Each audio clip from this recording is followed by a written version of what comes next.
Hər əməlləriniz bir yazıdır.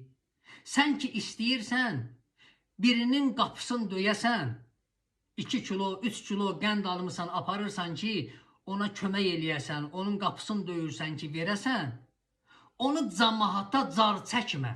10 dənə kamera ilə onu çəkib, onun abırını aparma. Dünyada onu rüsva eləmə.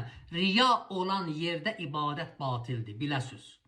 Riya budur ki, görsünlər məni, bilsinlər, mən bu cür qəşəng namaz qılıram, ya bu cür səxavət eləyirəm, bu cür kəramət eləyirəm, ona riya deyərlər. O yerdə ibadət batildir.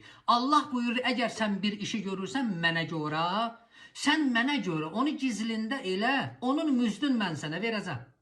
Həm dünyada verəcəm, həm ahirətdə verəcəm. Sən ki onu reklam eləyirsən, 10 dənə kamera ilə çəkib onu televizorda göstərirsən, nə bilim müəyyən yerlərdə göstərirsən, hamiyyətlər çəkirsən, o cəmaat ki görür, onun müzdün cəmaat verir. Onun səvabı olmayacaq.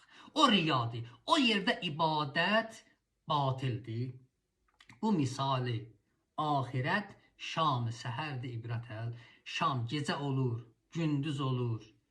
Sən hər gecə, hər gündüz yavaş-yavaş qəbrə yaxınlaşırsan. Allahumma inna və nəs'aluka və nədruk bismikəl azimil əzəm əl-əzzil əzəllil əkrəm və bil Qur'ani ya Allah. Ya Allahu, ya Allahu, ya Allah. Ya Allahu, ya Allahu, ya Allah. Ya Allahu, ya Allahu, ya Allah. Tahiyyətən ləkum. Vəssalamu aleykum və rəhmətullahi və bərəkatuhu.